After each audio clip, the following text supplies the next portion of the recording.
European र अमेरिकनहरू कसरी धनी भए त भन्दाखेरि संसारभरिका चाहिँ मुलुकहरूमा चाहिँ त्यहाँका चाहिँ मूलवासीहरूलाई शोषण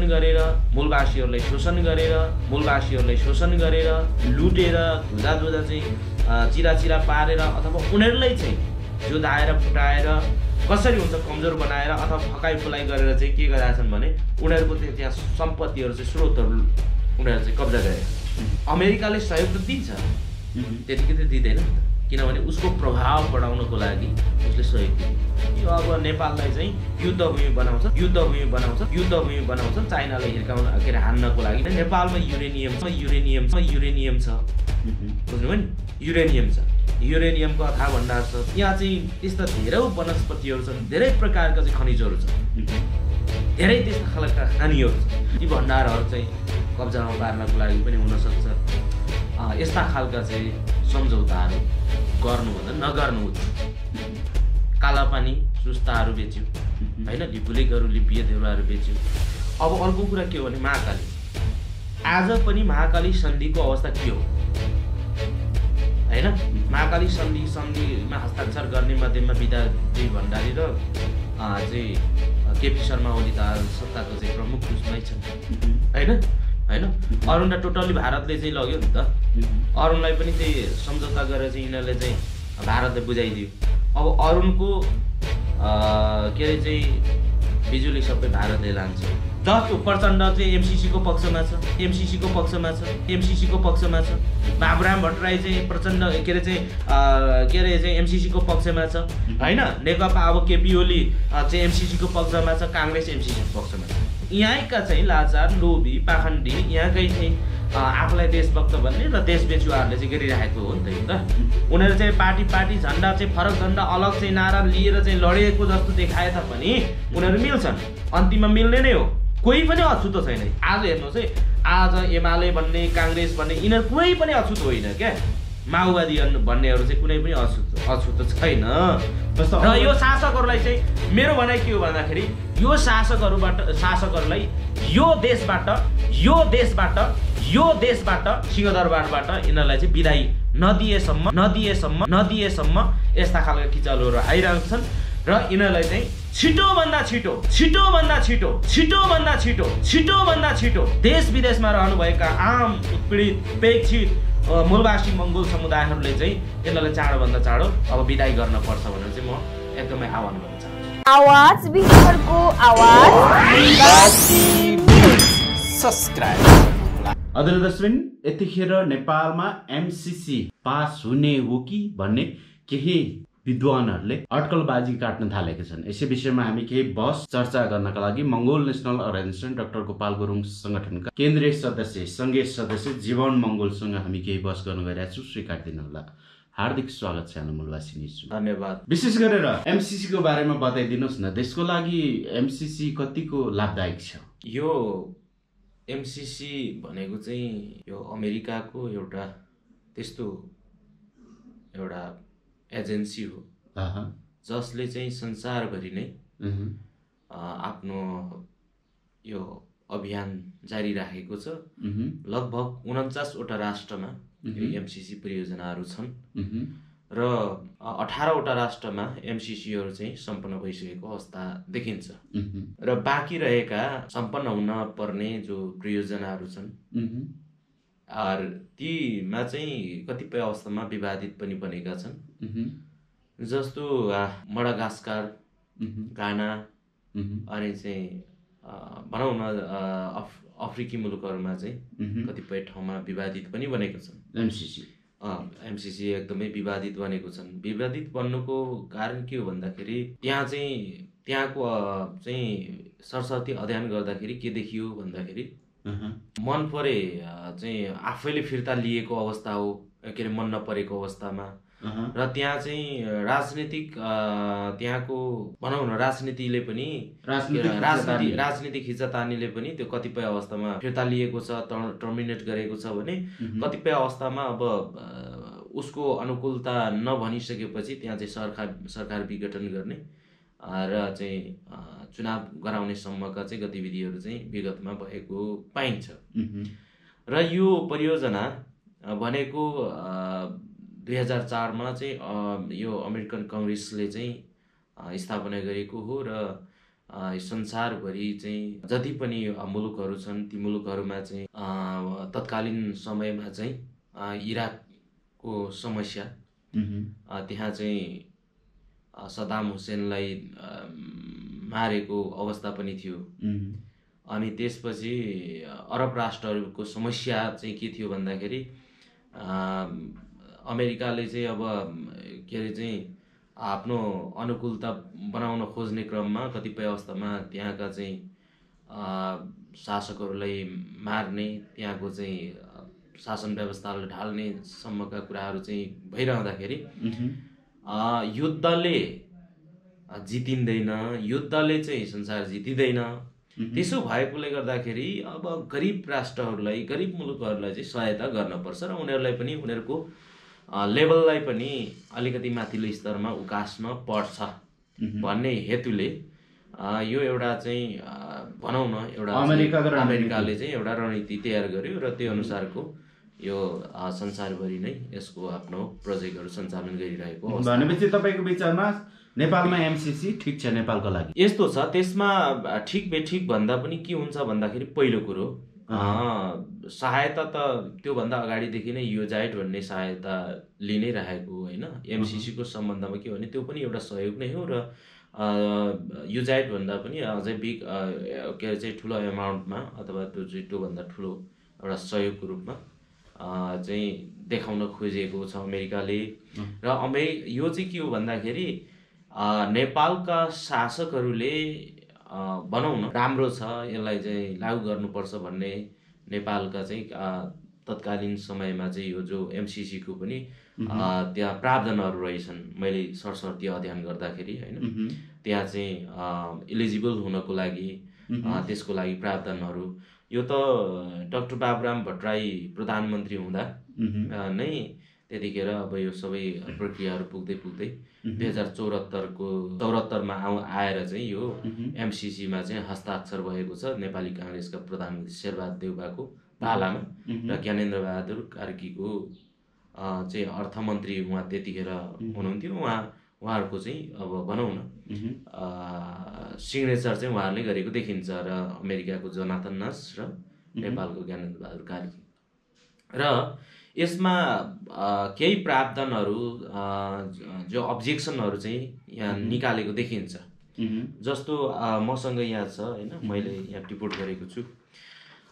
यो जुन अब यसको मोटामोटी यो जुन मेन चाहिँ यो हो millennium challenge compact between the United state of America acting through the Millennium Challenge corporation and the federal democratic Republic of Nepal acting through the ministry of finance भनेको चाहिँ यो यही नै हो मेन मुख्य चाहिँ।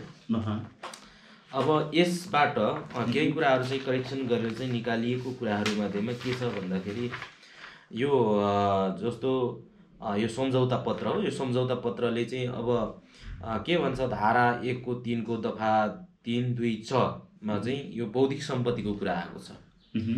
बौद्धिक सम्पत्तिको व्याख्या चाहिँ जुन संविधानले दिए अनुसारको व्याख्याले हेर्ने हो भने बौद्धिक सम्पत्ति भनेको चाहिँ होइन नेपालको चाहिँ एउटा विभिन्न चाहिँ अब जो चाहिँ एउटा सम्पत्तिहरू छन् ती सम्पत्तिहरू बौद्धिक सम्पत्तिभित्र पर्दछन्। त्यसभित्र अब चाहिँ जति पनि त्यहाँ चाहिँ उत्पादन हुन्छन् जति पनि आविष्कार हुन्छन् ती बौद्धिक सम्पत्ति हुन् भन्ने कुरा त छँदैछ। र त्यो बौद्धिक सम्पत्तिको हकमा चाहिँ यो मिलेनियम च्यालेन्ज कर्पोरेसनको जुन एउटा सम्झौता पत्र छ त्यसको चाहिँ एउटा कानुन छ।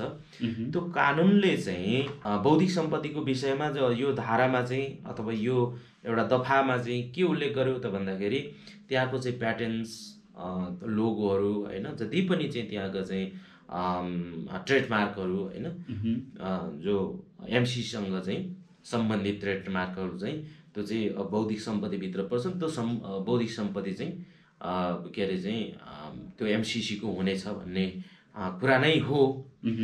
अब यी कुराहरूमा के मलाई के लाग्छ भने मेरो भ्यू पोइन्टबाट एउटा कम्पनी मैले खोलेँ भने त्यो कम्पनीको चाहिँ जति पनि त्यहाँ चाहिँ सम्बन्धित त्यो पूर्वाधारहरू हुन्छ, त्यहाँको ट्रेडमार्क, त्यहाँ लोगो विभिन्न हुन्छ नि त, त्यो कम्पनीसँग नै सम्बन्धित हुन्छ भन्ने मलाई जहाँसम्म लाग्छ। एनिवे यो के हो भन्दाखेरि अब यो पछिल्लो समयमा यो त किनभने 2068 देखि नै चाहिँ प्रक्रिया प्रोसेसिङ भएको र 2074 मा आएर चाहिँ एउटा हस्ताक्षर भएर चाहिँ यो एउटा चाहिँ सम्झौता पनि छँदैछ हैन। यो अवस्थामा यो जुन कम्युनिस्ट एउटा चाहिँ ब्याकग्राउन्ड, एउटा चाइनासम्मलाई चाहिँ बेसी समर्थन गर्ने र एउटा चाहिँ अमेरिकन चाहिँ प्रो अमेरिकन र प्रो चाइना बिचको चाहिँ एउटा ले चाहिँ एउटा के भन्छ यो कन्ट्रोभर्सी बनाएको हैन, र त्यो चाहिँदो भन्दा बेसी चाहिँ कन्ट्रोभर्सी बनाएको। तर केही कुराहरूमा चाहिँ जस्तो डाउटनेस कुराहरू छन् हैन, ती अब जस्तै बौद्धिक सम्पत्तिको सवालमा त्यति धेरै नै डाउट गरिहाल्नुपर्ने अवस्था चाहिँ होइन। जस्तो धारा 2 को धारा 3 को दफा 3(8) को क परियोजनाको लेखा परीक्षण हैन सम्बन्धीमा चाहिँ एउटा यो जुन यो सम्झौता पत्रमा उल्लेख भएको बमोजिम चाहिँ के छ भन्दाखेरि अमेरिकाले चाहिँ उसको भनाइ अनुसार चाहिँ अमेरिका यो एमसीसी कै त्यो सम्बन्धी अमेरिकाले नै अथवा त्यो राख्न पाउने जो त्यहाँ चाहिँ जो लेखा परीक्षण चाहिँ उसैले गर्न पर्ने भन्ने कुरा हो। यो ट्रान्सपरेन्सीको लागि र एउटा उसको सेक्युरको लागि पनि हुन सक्छ हैन। त्यसमा कति के छन् भन्ने कुरा मैले भन्दा पनि धेरै अब चाहिँ यहाँका चाहिँ विश्लेषकहरूले बताइरहेको अवस्था हो। तर मेरो भ्यू पोइन्टबाट पनि यो पनि त्यति धेरै अब्जेक्सन गरिहाल्नु पर्ने अवस्था यो धारा यो जुन प्रकारले उचालिरहेको छ त्यो होइन कि भन्ने मेरो चाहिँ आकलन हो।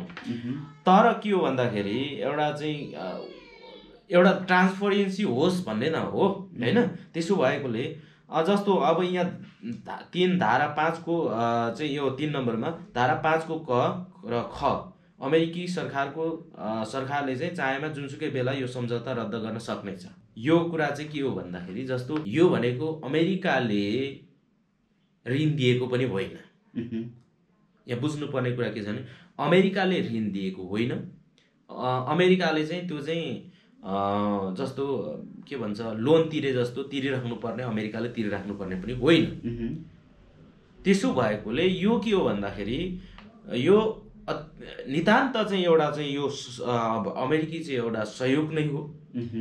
यो एकदमै चाहिँ के भन्छ अमेरिकाले चाहिँ के चाहन्छ भन्दाखेरि अथवा कुनै पनि लगानीकर्ताले जुन लगानी गरिरहेको छ त्यो लगानी खेर नजाओस् भन्ने कुरा हो।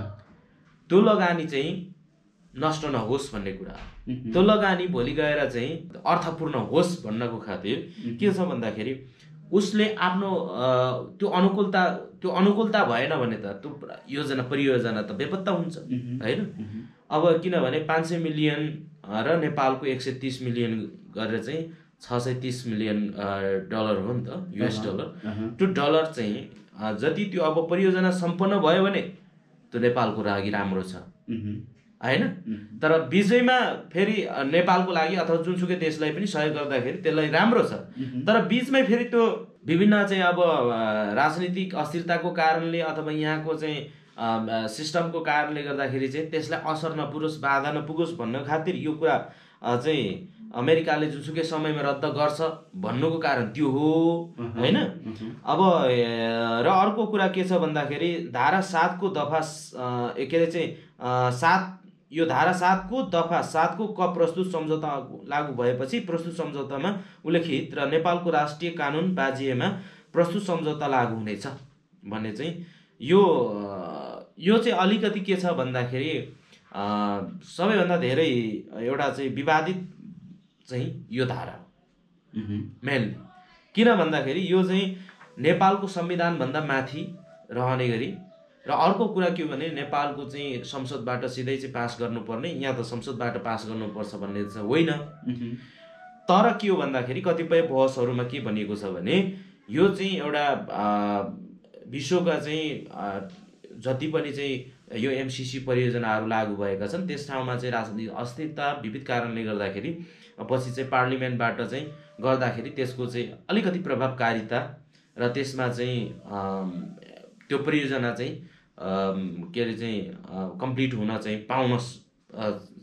अलिकति पाउने भएकोले गर्दाखेरि त्यहाँ चाहिँ पार्लिमेन्टबाटै त्यसलाई चाहिँ पास गराउनुपर्छ भन्ने पछि आयो भन्ने कुरा आएका छन्। अब त्यही सम्बन्धीका चाहिँ विज्ञहरूले र त्यही चाहिँ मन्त्रालय अथवा त्यो सम्बन्धीका चाहिँ मिनिस्टरहरूले चाहिँ भनिरहेको अवस्था छ।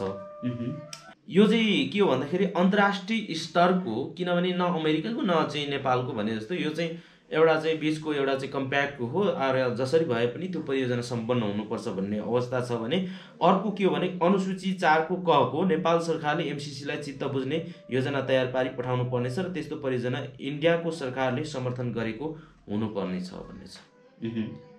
अब नेपालमा विवादित चाहिँ विषयवस्तुहरू पनि यिनै हो हैन, बताइदिनुस् न त नेपालको लागि लाभदायक छ। अब एउटा कुरा के हो भन्दाखेरि जस्तो यो जुन नेपालले जो भारतसँग सहमति भन्नुको मतलब के हो भन्दाखेरि जुन परियोजना इन्डियाको हकमा, जस्तो नेपाल के अरे नेपालमा चाहिँ जति जुन परियोजना छ त्यो चाहिँ एउटा 400 केबी को प्रसारण लाइन चाहिँ इन्डिया विशेष गरी इन्डिया बङ्गलादेश हुँदै चाहिँ यसलाई चाहिँ इन्टरनेसनल रूपमा चाहिँ यसलाई चाहिँ भनौँ न निर्यात गर्न सकिने, एक्सपोर्ट गर्न सकिने हैन, त्यो एक्सपोर्ट गर्न सकिने चाहिँ जुन एउटा सिस्टम पूर्वाधार तयार हुँदैछ त्यसको लागि जग्गा त भारतको प्रयोग हुने भयो हैन। जग्गा भारतको प्रयोग हुँदाखेरि भारतसँग पनि सम्झौता गर्न पर्छ भन्ने कुरा चाहिँ त्यो कुरा कतिपय यहाँ विवाद निकालिएको देखिन्छ। मेरो विचारमा के हो भन्दाखेरि यदि त्यो भारत के अरे चाहिँ होला अमेरिकाले चाहिँ त्यो एउटा चाहिँ उसले त्यसरी राख्दाखेरि चाहिँ अलिकति अनर्थ लगाएको हुनसक्छ, तर एउटा कुरा के हो भन्दाखेरि जस्तो भारतसँग चाहिँ नेपालले समझदारी अथवा सम्झौता नगर्ने हो भने त फेरि त्यो काम त सम्पन्न हुँदैन हैन। भारतको भूमि प्रयोग भइसकेपछि त त्यो हुनुपर्छ। यदि इभन नेपालले पनि भारतको चाहिँ नेपालमै चाहिँ भनौँ न नेपालबाट चाहिँ परियोजना, उसको परियोजना भारतीय परियोजना नेपालबाट चाहिँ उसले नेपालको चाहिँ भूमि प्रयोग गर्नु पर्यो भने नेपालसँग पहिला सम्झौता हुनुपर्छ नि त। त्यो कुरा हो कि अरे मलाई जहाँसम्म लागेको। अब अन्यथा अब अरूले कसरी चाहिँ विश्लेषण गर्छ त मेरो भ्यू पोइन्टबाट चाहिँ मैले त्यो भन्ने हो हैन। तर अब एउटा कुरा जस्तो यो कति घातक छ कति चाहिँ घातक छैन भन्ने कुरा, अब मैले 18वटा मुलुकहरूमा चाहिँ एमसीसी परियोजना सम्पन्न भइसकेका छन् भने 18वटा मुलुकहरूले त त्यसको चाहिँ सम्पूर्ण लाभ लिइरहेका छन्। बाँकी मुलुकहरूले चाहिँ 49वटा छन्, 49वटा मध्येमा 18वटा सक्यो र बाँकी मुलुकमा चाहिँ छन्। त्यसमध्येमा मडागास्करमा अनि मालीमा त्यसै गरी चाहिँ यो घानामा यी ठाउँहरूमा चाहिँ भनौँ न के अरे चाहिँ त्यो टर्मिनेट गरेको, त्यहाँ विवाद उत्पन्न भएको छ, राष्ट्रघाती भयो भनेर कतिपय ठाउँमा मसँग यहाँ प्रमाणहरू पनि छन् हैन। अनि यो तान्जानिया भन्ने ठाउँमा Tanzania's reported relationship with the Millennium Challenge Corporation भन्ने शीर्षकमा लेखेको छ। त्यहाँ चाहिँ के भयो भन्दाखेरि एमसीसीले नै चाहिँ रद्द गरेको छ। त्यहाँ के एउटा देखाएको छ भने नाइदर इन्क्लुसिभ नर रिप्रेजेन्टेटिभ भनेर छ त्यहाँको चाहिँ गभर्मेन्टको त्यो कारणले गर्दाखेरि त्यहाँ चाहिँ समानुपातिक समावेशी नभएको भनेर चाहिँ 2016 मार्चमा एमसीसीले तान्जानियाको सरकारसँग चाहिँ सम्झौता रद्द गर्यो हैन। र यसको रद्द हुनुको कारण के हो भन्दाखेरि यो चाहिँ तान्जानियाको मार्चमा चाहिँ जाम्बिबारमा पुनः चुनाव गर्न निर्णय हो जुन एमसीसीले समावेशी प्रतिनिधिमूलक नभएको वर्णन गरेको थियो हैन। त्यसरी चाहिँ गरेको थियो भने अब अर्को छ के छ भन्दाखेरि मसँग यहाँ छन् हैन, यो श्रीलङ्काको भयो हैन, एउटा श्रीलङ्काको छ मसँग मेरो हातमा। MCC is a political tools use by the US government भनेको छ। यो कहिलेको भन्दाखेरि 1 सेप्टेम्बर 2019 को 2019 को हो। यो चाहिँ त्यहाँ former permanent representative of Sri Lanka to the UN पाथिला कोहन्नी भन्नेले चाहिँ यो भनेको कुरा हो हैन। र श्रीलङ्कामा चाहिँ एमसीसी रिजेक्ट भयो ठाडै, किनभने यो राष्ट्रघाती छ भनेर चाहिँ त्यहाँ पनि। त्यसो भएकोले गर्दाखेरि यो सम्झौता श्रीलङ्काले चाहिँ रिजेक्ट गरिसकेको अवस्था छ भने कतिपय मुलुकहरूमा जस्तो मैले यहाँ चाहिँ तान्जानियाको, घानाको, होइन, मडागास्करको कुराहरू छ। कतिपय ठाउँमा फेरि त्यहाँको चाहिँ अर्को गभर्मेन्ट चुनिएर आएपछि फेरि त्यसलाई चाहिँ फेरि त्यो टर्मिनेट भएकोलाई चाहिँ फेरि चाहिँ ल्याएर चाहिँ त्यो सम्झौतालाई चाहिँ त्यो परियोजनालाई चाहिँ फेरि परिचालन गरेको स्थिति पनि छ। र अब यहाँनिर के छ भन्दाखेरि यो विवाद, अर्को विवाद के हो भन्दाखेरि यो चाहिँ एउटा आइपिएसको अङ्ग नै हो भन्ने खालको आएको छ।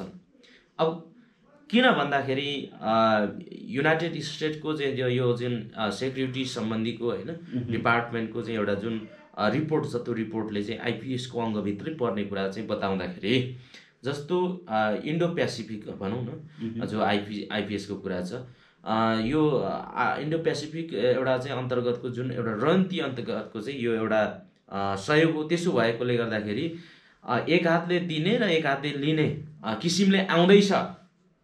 र अर्को कुरा चाहिँ यहाँ नेपालमा चाहिँ युएसएले चाहिँ सेना ल्याउँछ र यो चाहिँ एउटा धुजा हुन्छ भन्ने खालको कुराहरू चाहिँ आइरहेको कुरा विशेष सुन्नमा आउँछ, बहसहरू हुने गरेको छन्।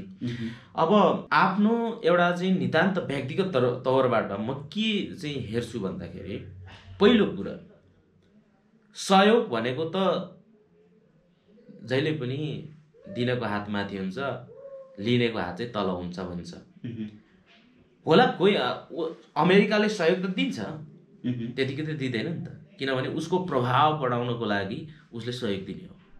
उसको प्रभाव, उसको एउटा चाहिँ भनौँ न एउटा चाहिँ ऊ माथि देखिनको लागि, ऊ शक्तिशाली देखिनको लागि र उसको साम्राज्य विस्तार गर्नको लागि उसले गर्ने नै भयो, होइन, किनभने त्यतिकै त दिँदैन। उसले केही त एउटा चाहिँ के भन्छ, उसले त्यतिकै उसलाई बढी पैसा भएर चाहिँ उसको अर्थतन्त्र बढी भएर चाहिँ उसले चाहिँ दिने होइन नि त, उसले त्यहाँबाट फाइदा लिनकै लागि गर्ने हो, होइन। त्यसो भएकोले अब यसलाई कसरी फाइदा चाहिँ के छ त अमेरिकालाई जस्तै नेपाल? फाइदा त के हो भन्दाखेरि नेपाल अब यहाँका चाहिँ कम्युनिस्ट मार्काकाहरूले चाहिँ कसरी विश्लेषण गरेका छन् भने यो अब नेपाललाई चाहिँ युद्धभूमि बनाउँछन्, चाइनाले हिर्काउन के अरे हान्नको लागि भन्छ नि त।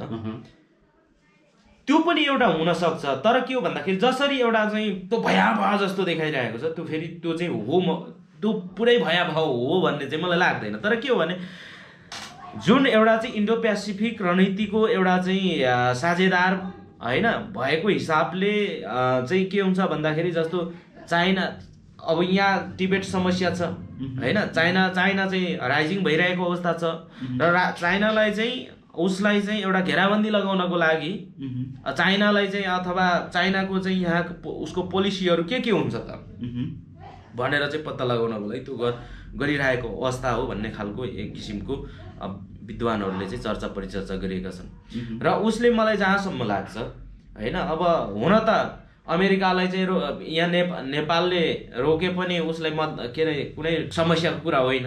उसलाई चाहिँ ताइवानमा उसको शिविर खडा गरेको छ, उसको चाहिँ त्यहाँ खडा गरिसकेकै अवस्था हो भने यता चाहिँ के अरे सिन्काकु टापुतिर पनि उसको छँदैछ, होइन। साउथ चाइना सीमा चाहिँ अमेरिकाको चाहिँ त्यहाँ चाहिँ अखाडा बनाइ नै सकिएको अवस्था छ भनिसकेपछि जताबाट पनि चाइना के अरे चाहिँ अमेरिका छिरि नै सकिएको अवस्था हो।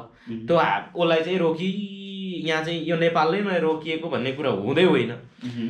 तर के हो भन्दाखेरि एउटा कुरा चाहिँ नेपालमा भयो भने चाहिँ यहाँ नेपालमा चाहिँ बसेर चाहिँ चाइनामा चाहिँ एउटा चाहिँ नजिक हुने भएकोले गर्दाखेरि त्यो उसले आफ्नो यहाँ चाहिँ अखाडा बनाउन खोजेको छ। अर्को कुरा चाहिँ के हो भने नेपालमा युरेनियम छ, बुझ्नुभयो नि, युरेनियम छ, युरेनियमको अथाह भण्डार छ। ती भण्डारहरू चाहिँ कब्जामा पार्नको लागि पनि हुनसक्छ।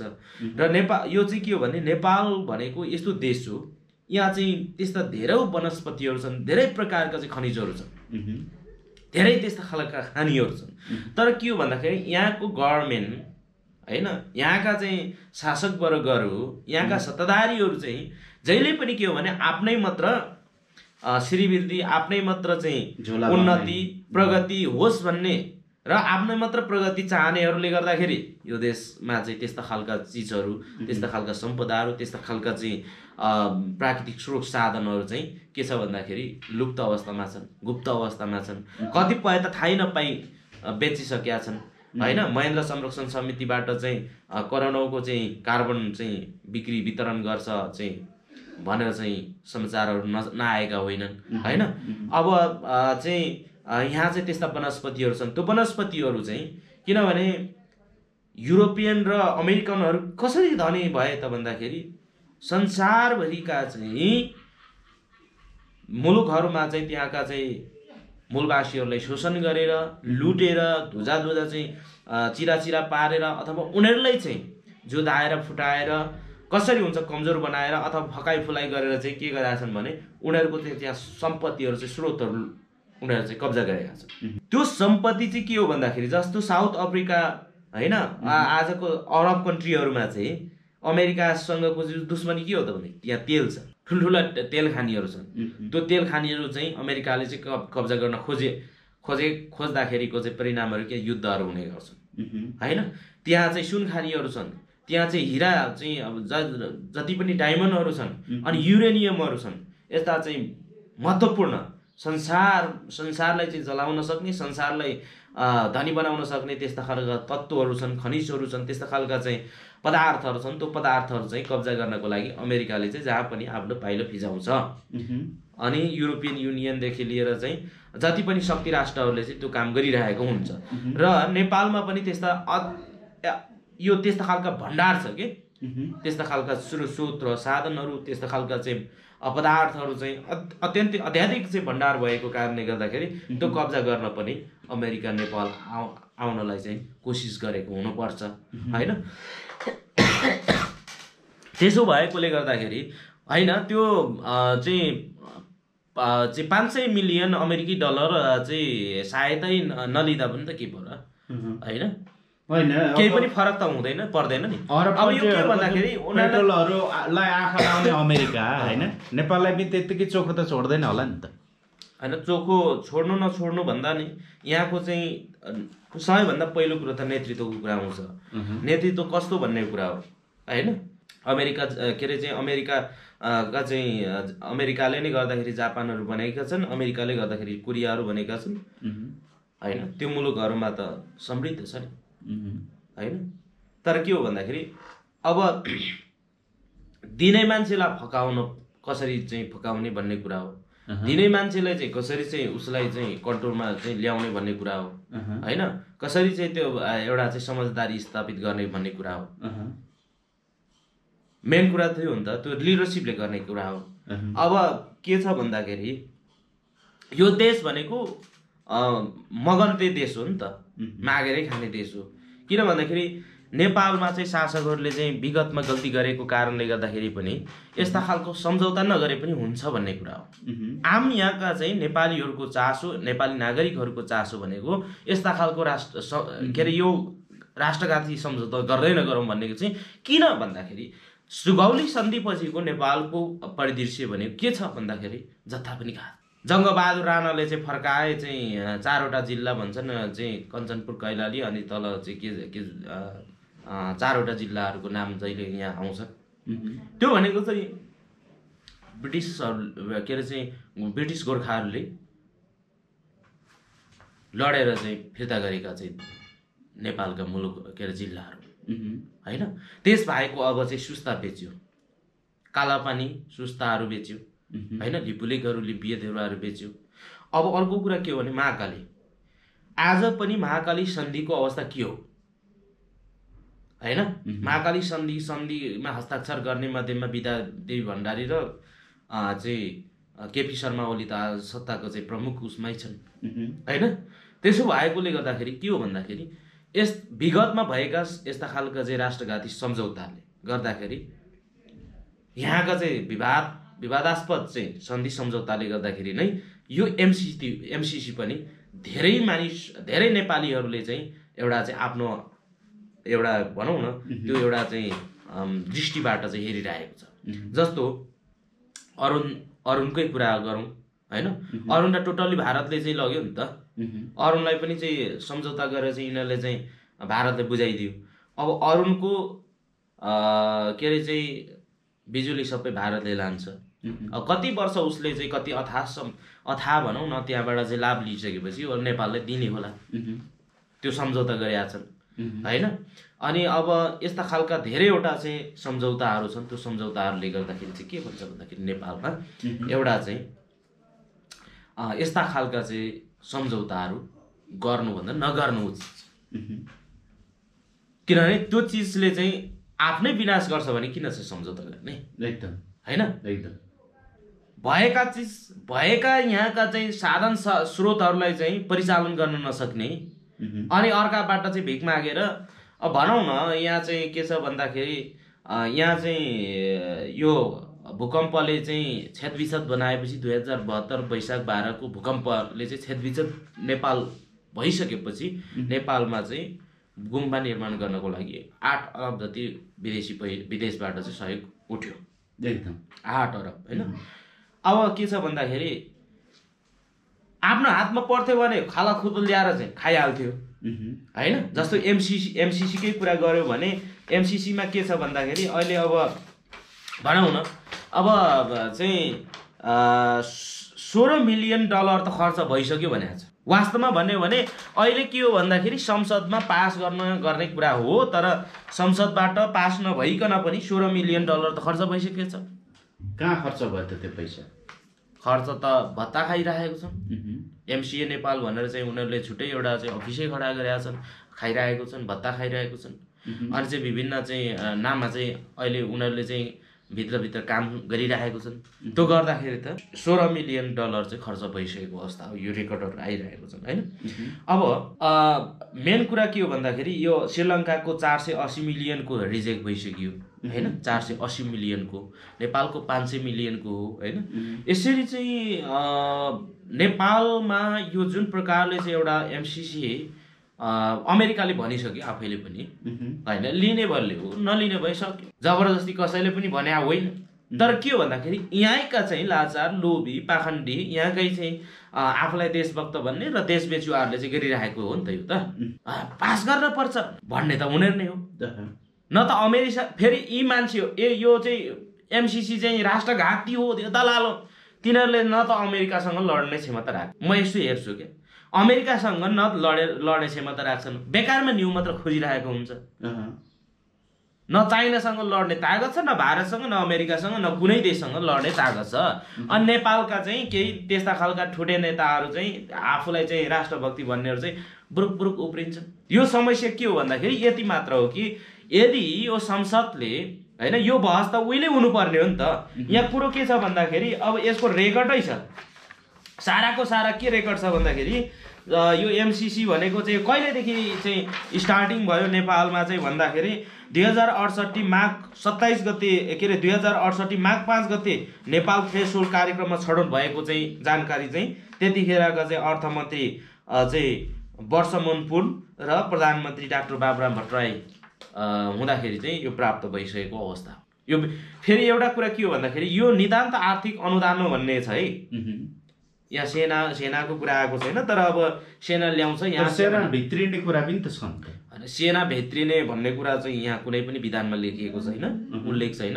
तर एउटा आइपिएसको अङ्ग भएकोले गर्दाखेरि भोलि यहाँ चाहिँ समस्या भयो भने अमेरिकाले चाहिँ सुरक्षाको लागि चाहिँ झिकाउनु पर्ने भयो भनेर चाहिँ उसले ल्याउन सक्छ र क्याम्प खडा गर्न सक्छ भन्ने कुरा त अनुमानको कुरा हो, तर फ्याक्ट छैन नि त। अनि अर्को कुरा के छ भन्दाखेरि यही माघ 2068 माघ 27 गते एमसिसीसँग समन्वय गर्नको लागि वैदेशिक सहायता समन्वय महाशाखा प्रमुखलाई सम्पर्क अधिकृत नियुक्ति भनेर चाहिँ यहाँ चाहिँ डाक्टर बाबुराम भट्टराईको पालामा भएको छ, वर्षमोहन पुनकै पालामा भएको छ। विकास अवरोध पहिचान कन्टेस्ट एनालाइसिसका लागि नेपाली अर्थशास्त्रीहरूको समूह गठन, त्यो चाहिँ शङ्कर प्रसाद कोइराला अर्थमन्त्री र प्रधानमन्त्री चाहिँ खिलराज रेग्मी, मन्त्री परिषद अध्यक्ष चाहिँ खिलराज रेग्मी थिए होइन। अनि त्यसपछि 2071 माघमा चाहिँ एमसिसीले नेपाललाई कम्प्याक्टका लागि छनौट गरेको जानकारी प्राप्त अर्थमन्त्री डाक्टर रामशरण महत र प्रधानमन्त्री श्री सुशील कोइराला। कोही पनि अछुतो छैन। आज हेर्नुहोस् है, आज एमाले भन्ने काङ्ग्रेस भन्ने यिनीहरू कोही पनि अछुतो होइन क्या। माओवादी भन्नेहरू चाहिँ कुनै पनि अछुत छैन।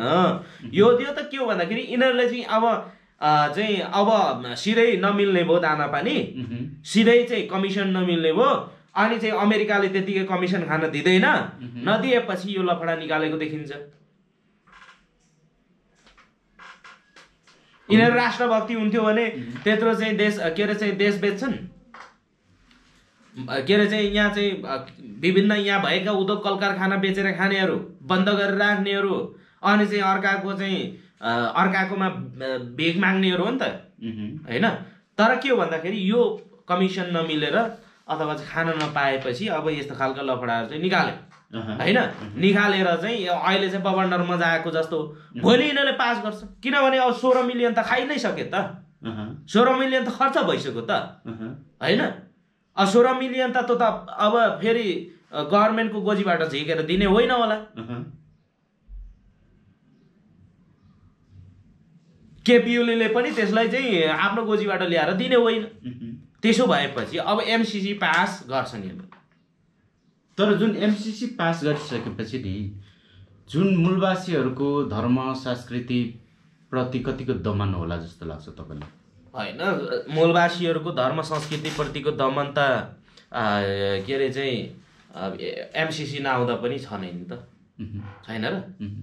हिजो हिन्दूको नाममा चाहिँ भारतीय चाहिँ साम्राज्यवाद भारतबाट आएकाहरूले हिन्दू साम्राज्यवाद फैलाएर चाहिँ सखापै बनाएको। मूलवासीहरूलाई त अमेरिकासँग न्यु खोज्नु पनि छैन, चाइनासँग न्यु खोज्नु पनि छैन, भारतसँग पनि न्यु खोज्नु छैन। मूलवासीहरूको एउटै दुश्मन भनेको यही सत्ताधारी हुन्, यिनीहरूले यो बजाउने। अहिले के हो त, एमसीसी खराब भन्ने पनि तिनीहरू नै, भाँजो हाल्ने पनि तिनीहरू नै, अनि चाहिँ त्यसलाई चाहिँ एमसीसी राम्रो भन्ने पनि तिनीहरू छ नि त। आवश्यकता भन्दा बेसी चाहिँ त्यसलाई चाहिँ के भन्छ चर्चा परिचर्चा गर्ने, जबकि यो एमसीसी परियोजना चाहिँ ठिक हो कि होइन भनेर चाहिँ बहस के अरे चाहिँ यो एमसीसीमा चाहिँ सम्झौता गर्नुभन्दा अगाडि बहस चल्नुपर्ने हो कि अहिले बहस चल्नुपर्ने हो? अहिले मैले बहस गरेर के काम त?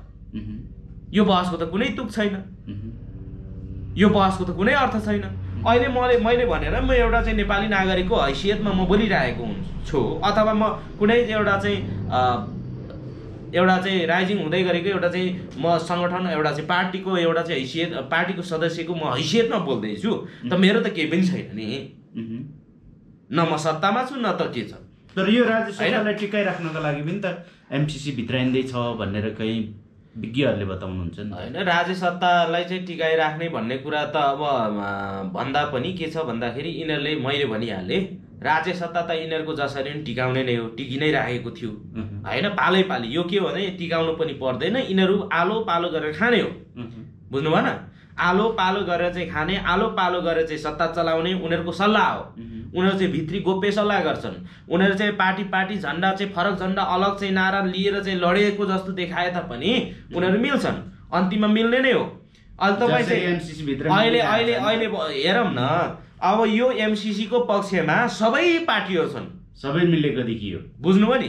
जस्तो प्रचण्ड चाहिँ एमसीसी को पक्षमा छ, बाबुराम भट्टराई चाहिँ प्रचण्ड के अरे चाहिँ एमसीसी को पक्षमा छ होइन। नेकपा अब केपी ओली चाहिँ एमसीसी को पक्षमा छ, काङ्ग्रेस एमसीसी को पक्षमा छ। अब सबै यहाँका चाहिँ जति पनि चाहिँ मूलधारका पार्टीहरू छन्, जति पनि चाहिँ आज सत्तामा भएको पार्टीहरू छन्, उनीहरू नै एमसीसी पास गर्नुपर्छ भनेर एक थरी भन्दैछन्, अर्को थरी यो हुँदैन, यसले त राष्ट्रघात। के हो भन्दाखेरि यो सबै हाम्रो आम यहाँका चाहिँ उत्पीडितहरूलाई चाहिँ अल्मल्याउने कुरा हो। वास्तवमा भन्यो भने यो एमसीसी को लागि चाहिँ मैले बोलिराख्नु पर्ने जरुरी पनि थिएन होइन। तपाईँले चाहिँ अब एउटा आग्रह गर्नुभयो, त्यही भएर मात्र म बोलिरहेको छु। नत्र भने हामीलाई चाहिँ के अमेरिकासँग जोडी खोजेर के पाउने हो र? न त हाम्रो औकातले त्यो अमेरिकालाई चाहिँ उडाइदिने चाहिँ हाम्रो औकात छ, केही पनि छैन। भनेपछि हामीसँग सिर्फ छ के छ भने स्वाभिमान छ। लिने कि नलिने भन्ने कुरा नेपालको चाहिँ नेताहरूको चाहिँ अधीनमा छ नि त। अमेरिकाले जबरजस्ती लाखा भनेर कोचारेको त होइन। अमेरिकाले खोज्दै आएर चाहिँ ल के भन्छ यो चाहिँ इलिजिबल कन्ट्रीको रूपमा चाहिँ यो भएको होइन, त्यसको पनि केही रिक्वायरमेन्ट छ। प्रक्रिया छ, त्यो प्रक्रिया पुरा भइसकेपछि सेलेक्ट गर्ने कि नगर्ने भन्ने कुरा अमेरिकाले गर्ने कुरा हो। अमेरिकाले चाहिँ सेलेक्ट गर्यो, नेपालले चाहिँ उसले चाहिँ एउटा केही रिक्वायरमेन्टहरू चाहिँ पुरा गर्यो। पुरा गरिसकेपछि एमसिसी कम्प्याक्टको चाहिँ सेलेक्ट भयो। सेलेक्ट भइसकेपछि चाहिँ बिचमा समझदारी के चाहिँ अन्तर्क्रिया भयो होला, त्यसपछिको यो आएको हो नि त। अहिले त लास्ट स्थितिमा छ। यो त के हो त भन्दाखेरि यति मात्र हो कि उनीहरूको चाहिँ भागबण्डा नमिलेको कारणले, अथवा अमेरिकाले त दिँदैन, त्यो अरूले जस्तो चाहिँ लखाउ भनेर चाहिँ त्यतिकै छोड्ने कुरा हुँदैन। उसको काम भनेको पक्का हो, उसले गरिसकेपछि हात हालिसकेपछि उसले पक्का काम गर्ने हो। अथवा ब्रिटिसको हेर्नु न होइन, ब्रिटिसले पनि धेरै सहयोग अनुदानहरूको जापानले गरिरहेको छ। उनीहरूले हात हालिसकेपछि उनीहरूको काम पक्का हो एकदम। त्यही भएर उनीहरूले चाहिँ किन चाहिँ एकदम सस्टेनेबल डेभलपमेन्टको कुराहरू चाहिँ उनीहरूले चाहिँ अगाडि बढाइरहेको हुन्छ। एकदम सस्टेन दिगो तरिकाको चाहिँ उनीहरूको काम हुन्छ, दीर्घकालीन हुन्छ। यहाँको के छ भन्दाखेरि आज छ भोलि छैन। आज भर्खरै पिच गरिरहेको रोड भोलि उकायो भने उकिजान्छ। एकदम। आज चाहिँ बनाइरहेको बाटो भोलि चाहिँ धुलो उडिरहेको हुन्छ होइन। भनेपछि त्यस्तो खालको चाहिँ यहाँ चाहिँ नेताहरू, त्यस्ता खालका चाहिँ सत्ताधारीहरू, त्यस्ता खालका चाहिँ देश बनाउने अभियानकर्ताहरू त्यस्तो भइसकेपछिको यो परिणामहरू यसरी नै आउने हो। त्यसो भएकोले म के भन्छु भन्दाखेरि एमसिसी आवश्यक नै हो भने, यहाँ के कुरा आउँछ भन्दाखेरि आवश्यक नै हो भने यसलाई चाहिँ संशोधन गरौँ। यो एमसिसी त के छ भन्दाखेरि यसको मूल कानुन त संसारभरि एउटै हुन्छ, तर उसले कसरी तयार गर्छ, स्ट्राटेजी चाहिँ के हुन्छ भन्दाखेरि उसको कसरी हुन्छ चाहिँ अब राजनीतिक रूपमा कसरी उसले लाभ लिने अथवा कुन आधारले लाभ लिने हो, त्यो लाभ लिने हिसाबले उसले स्ट्राटेजी बनाएर चाहिँ फाल्छ, सम्झौता गर्छ। फरक त्यति हो। संशोधन हुनेवाला छैन। संशोधन किन हुन्छ भनेपछि संशोधन पनि हुँदैन। एक थरले के त संशोधन भयो भने त ठिक भने संशोधनै हुँदैन त के त सकिएको नि होइन। त्यसो भएकोले के हो भन्दाखेरि एमसिसी त्यो परियोजना अथवा चाहिँ त्यसलाई चाहिँ के अरे पार्लिमेन्टबाटै पारित गरेर चाहिँ अथवा देशको चाहिँ देशभन्दा माथि राखेर त्यसलाई चाहिँ ल्याइराख्नु पर्ने आवश्यकता छैन, जरुरी पनि होइन, अमेरिकाले गुजारेको पनि होइन। त्यसो भएकोले गर्दाखेरि यो यहाँका नेताहरू सुन्नुहोस् है, यहाँका नेताहरू चाहिँ के छ भन्दाखेरि मरिहत्ते गरेका हुन्। यिनीहरूले चाहिँ मरिहत्ते गरेको कारणले गर्दाखेरि यो भएको। अहिले कम्युनिस्टहरू भन्छन् नि, कम्युनिस्टहरूले जसले यो चाइनालाई खप्पै निल्छ।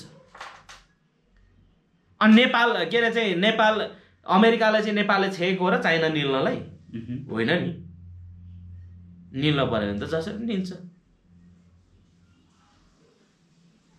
त्यो अनावश्यक एउटा चाहिँ मान्छेको चाहिँ के भन्छ नि, यो विशेष गरेर राजावादीहरूले कम्युनिस्टहरू मार्काकाहरूले चाहिँ बेसी उचालेको म देख्छु। त्योभन्दा अरूले मैले उचालेको पनि देखेको छैन। यो विशेष चाहिँ यो चाहिँ के अरे चाहिँ राजावादी र कम्युनिस्टहरू यिनीहरू नै बेसी चाहिँ के छ भन्दाखेरि यो चाइनालाई निल्छ, नेपाललाई चाहिँ युद्धभूमि बनाउँछ। युद्धभूमि बनाउँछ भने सकिएको नि, युद्धभूमि बनाउने त्यस्तो लाग्छ भने किन यो चाहिँ पखेडा झिकिराख्नु। यो त सकिएको कुरा हो के। खोइ त श्रीलङ्काले चाहिँ क्यान्सल के अरे चाहिँ रिजेक्ट गरिदियो त, खोइ भएकैछ त केही भएको छैन। अरू मुलुकहरूले पनि रिजेक्ट गरेका छन्। एमसिसी विवाद नपरेको होइन, विवाद परेकै हो संसारमा होइन।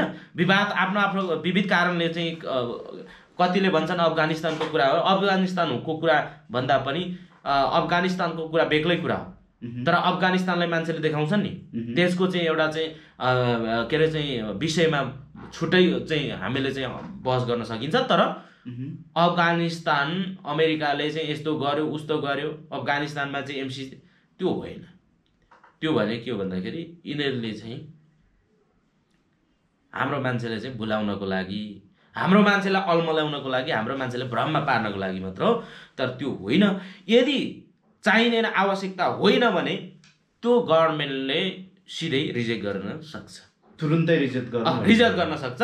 त्यसो भएकोले गर्दाखेरि यसलाई चाहिँ एउटा के अरे म चाहिँ के भन्छु भन्दाखेरि सकेसम्म स्वाभिमान, आफ्नो स्वाभिमानलाई चाहिँ अक्षुण्ण राख्नुपर्छ भन्ने मलाई लाग्छ। अमेरिकाको दोष हुँदैन नि, एमसिसी आउनु अमेरिकाको दोष होइन। महाकाली सन्धि पारित हुनु चाहिँ के अरे चाहिँ भारतको दोष होइन। अरुणको कुरा छ नि, त्यो अरुण पनि त्यही भारतको दोष हुँदैन। दोष के हुन्छ? यहाँका शासकको दोष हुन्छ।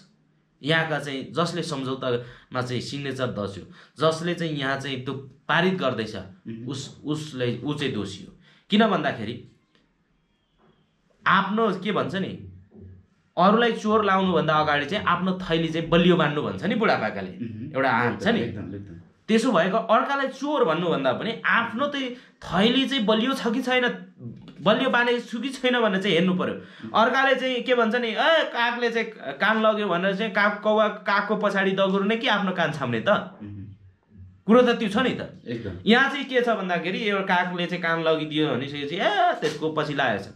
एमसीसी गलत भने चाहिँ गलत गलत गलत, एमसीसी सही भने चाहिँ सही सही सही, महाकाली सन्धि सही सही सही, होइन? यो के हो भन्दाखेरि एक प्रकारको चाहिँ यथार्थ नबुझ्ने, यथार्थ विश्लेषण नगर्ने। मैले भन्न खोजेको के अरे, एमसीसी राम्रो भनेको होइन। मैले एमसीसीको कुनै दोष होइन। यदि दोषी को छ भन्दा दोषी हुन्छ भने यहाँका शासकहरू छन्। किनभने यिनीहरू त देश बेचुवा हो, यिनीहरू लाज पनि छैन, लाज पचेका हुन्। यिनीहरू भनेको चाहिँ हिजो भने नि सुगौली सन्धि पछिको नेपालको अवस्था के छ भन्ने कुरा त्यहीँबाट स्पष्ट हुन्छ।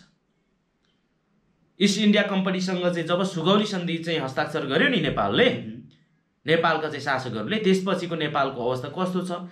हिजो चाहिँ ब्रिटिसहरूलाई चाहिँ एकतर्फी रूपमा चाहिँ गोर्खाहरूलाई बेच्ने व्यवस्था यिनीहरूले नै पहिला गरेका थिए, होइन? शासक वर्गमा त तिनीहरू नै छन्, त्यही वर्णका मान्छेहरू नै आज शासन सत्तामा छन्। हिजो चाहिँ के अरे इन्डियालाई चाहिँ नेपाल चाहिँ इन्डियालाई बुझाइदिनको लागि पनि तयार भएका हुन्, होइन? त्यसो भएकोले यिनीहरूलाई चाहिँ यिनीहरूसँग चाहिँ हाम्रो पहिलो लडाइँ चाहिँ यिनीहरूसँग हुनुपर्छ। यी ब्राह्मणवादी सत्ताधारीहरूसँग हाम्रो पहिलो लडाइँ चाहिँ यिनीहरूसँग हुनुपर्छ। अमेरिका भने के हो भने, अमेरिकाले त ल ठिक छ नेपालले स्वीकार गर्यो भने लागू गर्छ, अमेरिकाले कुनै हस्तक्षेप गरेर आएको छैन, अमेरिकाले चाहिँ ल लागू गर्ने भनेको छैन, र यहाँका चाहिँ राजदूतहरूले पनि पटक पटक स्पष्टीकरण दिइसकेका छन्, होइन? भनिसकेपछि अमेरिकाले चाहिँ आफ्नो चाहिँ उसले स्पष्टीकरण दिइसकेको छ भनेपछि चाइनाले पनि आफ्नो स्पष्टीकरण दिइसकेको छ, होइन? अब बीआरआईमा पनि त हस्ताक्षर गरेको छ नि त, बीआरआई पनि छ, होइन? चाइनाले के अरे चाहिँ पुष्पकमल दाहालकै पालामा चाहिँ बीआरआईमा चाहिँ हस्ताक्षर भएको कुरा त अवगत नै छ। भनेपछि त्यस्ता सन्धि सम्झौता छन्।